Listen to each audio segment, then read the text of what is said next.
বাংলাদেশের সাথে সবসময় এরকমই হয়। সাকিবের হাই বল কেন খেলা লাগবে এই টাইমে? মাইন্ডে ছিল এ পিচ লো পিচ, আপনারা ওইভাবে খেলার দরকার, কিন্তু আপনারা ওইভাবে কেন খেলতে যাচ্ছেন না? ওই জ্ঞানটা নাই, ওইখানে আম্পায়াররা বাংলাদেশ বিপক্ষে চলে যায়। সাকিব আল হাসান নিয়ে আমরা মানে খুবই ডিসঅ্যাপয়েন্টেড, আমাদের ভাগ্যটাই আগে খারাপ। এই ঈদে কম খরচে বেশি আনন্দ উপায়। এখন যে কোনো উপায় এজেন্ট থেকে 25,000 টাকা ক্যাশ আউটে ইনস্ট্যান্ট 25 টাকা ক্যাশব্যাক, যত খুশি ততবার। বাংলাদেশের সাথে সবসময় এরকমই হয়, শেষ মুহূর্তে এসে একটুর জন্যই। এই লাস্টে 6টা হইলেই হইতো, একটা 6-এর জন্যই ভাগ্যই। জাকির আলীকে না নামায় পরে নামাইলেই পারতো।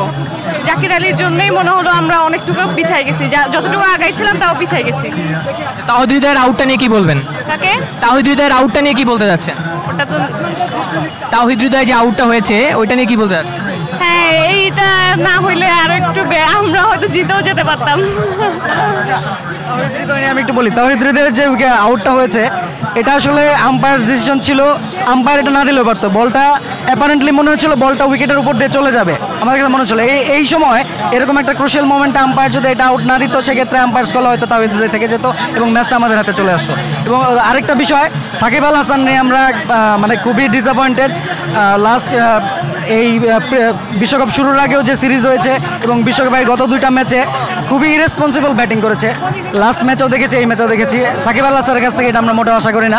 Top class all-rounder, world class all-rounder, ওনার কাছে আমরা আরও দায়িত্বশীল ভূমিকা আশা করি আমরা সাকিব আল হাসানের কাছে। থ্যাংক ইউ ভাই।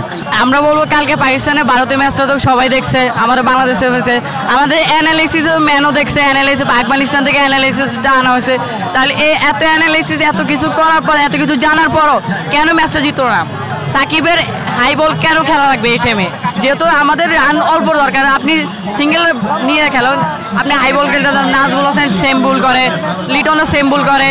আমাদের কি বল, আমাদের ব্যাটিং অর্ডারদের আমি অনেক বিপর্যয় আছি। যদিও এই পিচটা অনেক লো পিচ, কিন্তু আপনাদের তো মাইন্ডে ছিল এ পিচ লো পিচ, আপনাদের ওইভাবে খেলার দরকার, কিন্তু আপনারা ওইভাবে কেন খেলতে যাচ্ছেন না? আপনাদের কি ওই জ্ঞানটা নাই? ওই মানে ওই খেলার একটা যে বেসিক, ওই বেসিকটা নাই। আচ্ছা, আলটিমেটলি মাহমুদুল্লাহর আউট বা তাওহিদ হৃদয়ের আউটটা নিয়ে আসলে কিছু বলার আছে কিনা আপনার? এই যে আম্পায়ার কল কালকে আমি পাকিস্তানের লাস্ট বলে ইমাদ ওয়াসিমা আউট হয়েছিল, সাদাব খান আউট হয়েছিল, আম্পায়ার কল দিয়ে দিয়েছিল, কিন্তু ইন্ডিয়া কিন্তু অতটা শিওর ছিল না, কিন্তু আম্পায়ার আঙ্গুল উঠিয়ে দিয়েছিল। আজকেও আম্পায়ার সেম জিনিসটা দেখেছি। আমি জানি না বাংলাদেশ আছে কেন আম্পায়াররা বাংলাদেশ বিপক্ষে চলে যায়, আমি এটা জানি না। আর আমাদের কি বলবো, হৃদয় শান্ত, হৃদয় মাহমুদুল্লাহ না থাকলে আমাদের আরো লজ্জার হার হারতো। মাহমুদুল্লাহ কিন্তু লাস্টের আগের বল কিন্তু 6 মারছিল, কপালে হাত দিয়েছিল, কিন্তু পারে নাই। কিন্তু মাহমুদুল্লাহ দ্বারাই সম্ভব। মাহমুদুল্লাহ যে খেলা যে বেসিকটা আছে, আমাদের সাকিবের সেই বেসিকটা নাই।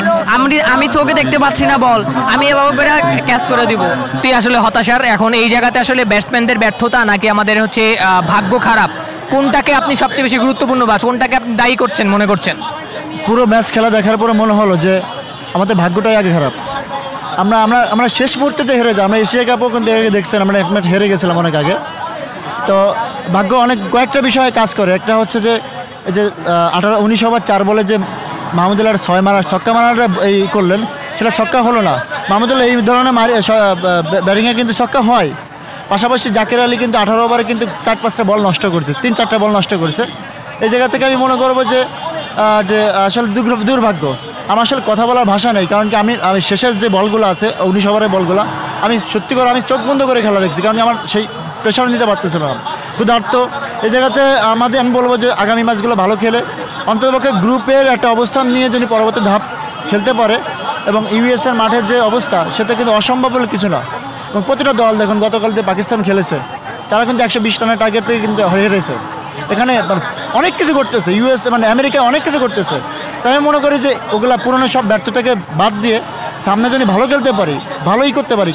এবং খেলার ভিতরে একটা জিনিস দেখছি, আমি এখন তো বাংলাদেশে কোনো প্লেয়ারকে হতাশ দেখি নাই, তারা জায়গার মতো চেষ্টা করে গেছে। আফ্রিকার মতন দল 104 রানে অল আউট, এগুলো অবিশ্বাস্য ব্যাপার। T20 ওরা কিন্তু 180, 90, 200 রান করার যোগ্যতা রাখে। তো এইটুকু ভাই, আমি বলার শক্তি নাই। সামনে ভালো খেলুক বাংলাদেশ, এই প্রত্যাশা রাখি।